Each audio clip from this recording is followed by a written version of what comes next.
नीली की माँ, आज तुमने भोजन में क्या पकाया है? बड़ी भूख लगी है। सब तो कुछ अच्छा सा पका के खिलाओ मुझे। बाहर से अच्छी सी खुशबू आ रही थी रास्ते में जब मैं आ रहा था। भोजन तो मैं पका लूंगी, मगर मैं आपको बता दूं कि पैसे और वो का सामान दोनों ही खत्म होने जा रहा है। आज खाना पक जाएगा मगर कल का नहीं है मेरे पास।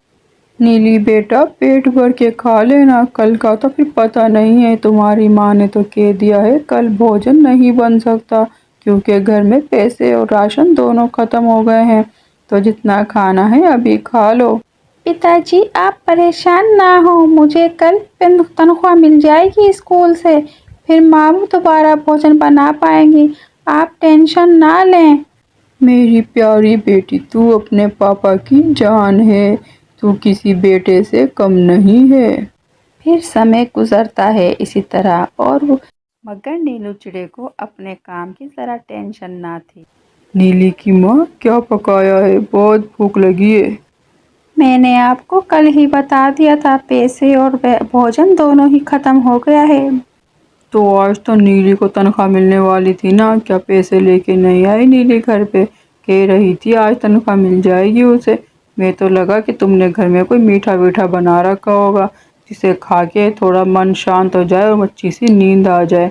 मगर यहाँ तो कैसी बातें करते हैं आप? आपको जरा भी टेंशन नहीं है घर में किस तरह से गुजर बसर हो रहा है? अरे, जब सारे काम सीधे हो रहे हैं तो मैं काम क्यों करूं? फिर चिड़े को गुस्सा आ जाता है और वो वहाँ से वापस उठता है और अपने दोस्त के घर की तरफ चला जाता है। अपने दोस्त के पास जाके कहता है, और सुंदर भाई, कैसे हो आप? काफी दिनों बाद नजर आए। आजकल कहाँ रह रहे हो? काम वाम तो करते नहीं हो, फिर भी नजर नहीं आते। अबे यार, घर पे होता हूँ तो तेरी भाभी बातें सुनाती है। तेरे पास आया था दिमाग फ्रेश करने के लिए, तू भी वही जली कटी सुना रहा है। चलो फिर मैं घर ही चला जाता हूँ, वहीं जाके उन्हीं की सुन लूंगा। क्या ख्याल है? ठीक है, ख्याल रखना। अरे दोस्त, तू तो बुरा मान गया। मेरा इरादा तेरा दिल दुखाने का नहीं था, मैं तो बस ऐसे ही मजाक कर रहा था। फिर चिड़ा वहाँ से अपने घर आ जाता है। पिताजी, आप आ गए। आपने खाना खाया कि नहीं? मैं आपके लिए भोजन ले आऊं? आप ऐसे ही परेशान हो रहे हैं। अगर आप माँ की दुकान पे बैठें और माँ का हाथ बटाएंगे तो ये काम आसान हो जाएगा। नीली ठीक कह रही है जी, अगर आप मेरा हाथ बटाएंगे तो इससे आपकी शान में कमी नहीं आएगी। आपको पता है, इस तरह मिलकर काम करने से मोहब्बत भी बढ़ती है और बरकत भी होती है। नीली के पिताजी को अपनी गलती का एहसास हो जाता है और फिर वो अपनी पत्नी की दुकान पे अगले रोज आ जाता है। अब वो उसका हाथ बटाना चाहता था। भाई साहब, आपको इस तरह अपनी पत्नी का साथ देते हुए हमें बहुत अच्छा लग रहा है।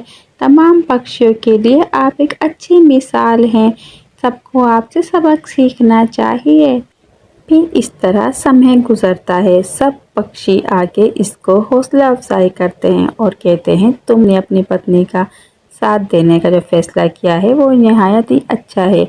यकीनन तुम एक अच्छे पति और अच्छे पिता साबित होगे। इस तरह उन लोगों के घर के हालात अच्छे हो जाते हैं।